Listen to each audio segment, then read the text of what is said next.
ये जानकारी हम आपको दे दें, चूंकि शुरुआती तौर पर ऐसा बताया जा रहा था कि जो सामने वाला हिस्सा था वो घाटी में गिरा है, क्योंकि एक टेबल टॉप एयरपोर्ट है ये। जिस तरीके से रनवे पर यानी आप जा रहे हैं तो चारों तरफ घाटियां, और ये काफी खतरनाक माने जाते हैं, लेकिन जो पायलट्स हमारे होते हैं वो बहुत स्किल्ड, बहुत ट्रेंड होते हैं। यहां पर चूंकि बरसात इस तरह की हुई है, फिसलन इतनी ज्यादा, उसमें एयरक्राफ्ट ने स्किड किया और उसके बाद 2 टुकड़ों में ये बटा है। लेकिन ये बता रहे हैं सीआईएसएफ के डीजी कि विमान का जो सामने वाला हिस्सा था वो घाटी में नहीं गिरा, बल्कि ठीक उससे पहले वो रुका। वहां से भी लोगों को निकालने का काम जारी है। 4 तस्वीरें इस समय आप देख रहे हैं। उस रनवे की तस्वीर एक तरफ देख रहे हैं जहां पर विमान फिसला है।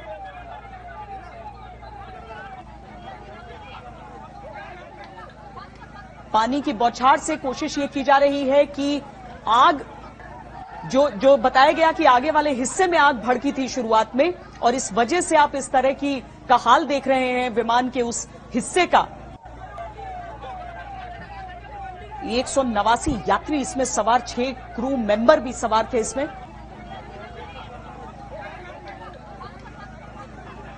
केंद्रीय मंत्री वी मुरलीधर राव इस समय हमारे साथ फोन लाइन पर जुड़ रहे हैं। मुरलीधर राव जी, इस घटना को लेकर अभी तक बहुत सारी जानकारियां तो आ रही हैं, लेकिन हम आपसे ये समझना चाहते हैं कि क्या लोगों को रेस्क्यू किया जा चुका है उसमें से, या अभी भी एक ऑनगोइंग प्रोसेस है सर? ये अभी प्रोसेस चल रहा है। अभी एम्बुलेंस से लोगों को ले जा रहे हैं। अभी लगभग 20 लोगों को थोड़ा सीरियसली घायल हुए हैं, उनको नजदीक जो हॉस्पिटल है उसमें एडमिट हुआ है। बाकी लोगों को भी एम्बुलेंस के माध्यम से ले जा रहे हैं। क्या कुछ कैजुअल्टी को लेकर कॉन्फर्मेशन है? अभी मुझे जो जानकारी मिला है कि वो पायलट सहित 2 लोगों का जान गई। सर, शुरुआती तौर पर यही बताया जा रहा है कि बारिश की वजह से, ज्यादा बारिश, क्योंकि वहां पर उस पूरे क्षेत्र में बारिश काफी ज्यादा होती है और आज भी बहुत ज्यादा बारिश हो रही थी, तो बारिश की वजह से ही विमान स्किड किया था। क्या आपको इस बाबत जानकारियां दी गई हैं? हाँ, ये कालीकट एयरपोर्ट, आपसे जानकारी के लिए, ये टेबल टॉप एयरपोर्ट है, तो इसलिए रनवे से आगे वैली है, तो रनवे से थोड़ा हार्ड लैंडिंग था, ऐसे लोग कह रहे हैं। हार्ड लैंडिंग के बाद रनवे से आगे जाके एक तरह नोज डाइविंग करके वैली में गिरा है। तो इसलिए ये जो बारिश, काफी सीरियस बारिश भी हो रहा था, उस बारिश में कालीकट एयरपोर्ट में उतरना काफी कठिन है।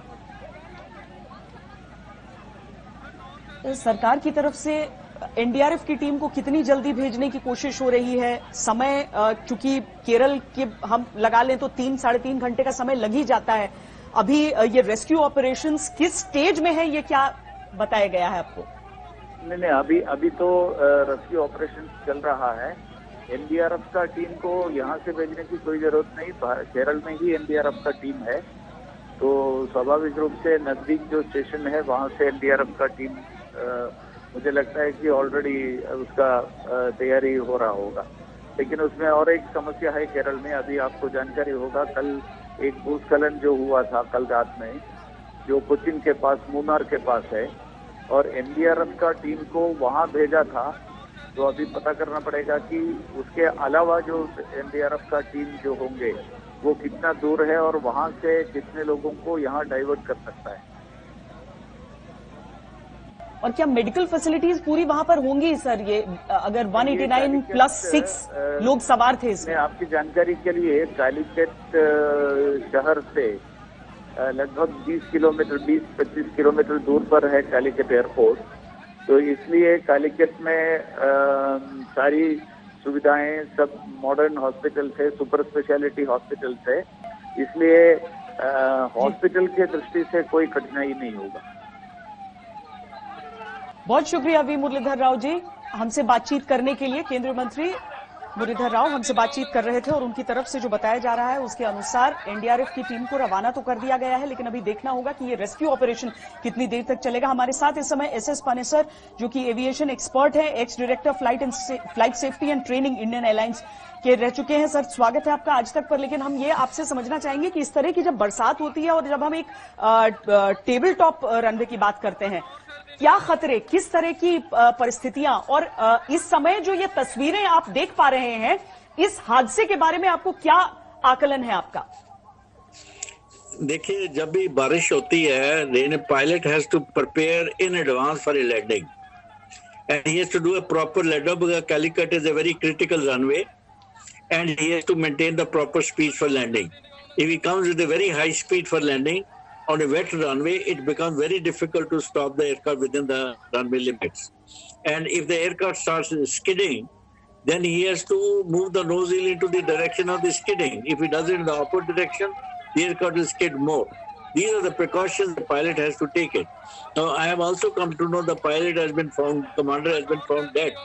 Now we have to see whether he died before landing or after landing. These things only after the inquiry we can find it out. But on a wet runway, अगर आप हिंदी में समझा पाए हमारे दर्शकों को, चूंकि एक तो थोड़ा टेक्निकल टर्म्स भी होते हैं इसमें, तो थोड़ा अगर हार्ड लैंडिंग कह रहे हैं कि हार्ड लैंडिंग क्या होती है और इस जगह पर कितनी खतरनाक हो सकती है? इसी जब आधी ज्यादा स्पीड से आता है, पहले तो उसको तैयारी करनी पड़ेगी कि जो कालीकट का रनवे बड़ा क्रिटिकल छोटा रनवे है, इसके लिए उसको इंस्ट्रूमेंट लैंडिंग के लिए तैयारी करनी पड़ेगी और उसको प्रॉपर डिस्टेंस पे टच डाउन करना पड़ेगा। अगर वो डिस्टेंस मिस कर गया तो जहाज जो रनवे से बाहर निकल सकता है। हार्ड लैंडिंग का मतलब कि ये टू हिट द ग्राउंड, अगर उसने बहुत हाई स्पीड से हिट करा तो तब भी स्ट्रक्चर डैमेज हो सकता है। नो, अब जहाज स्किड हुआ है किस डायरेक्शन में गया, स्ट्रेट वे या रनवे क्रॉस कर गया, ये तो इंक्वायरी के बाद पता लगेगा। और डीएडबी स्पीड कितनी थी लैंडिंग के टाइम पे, अगर स्पीड बहुत ज्यादा थी तो वेट रनवे में कंट्रोल करना बड़ा मुश्किल हो जाता है।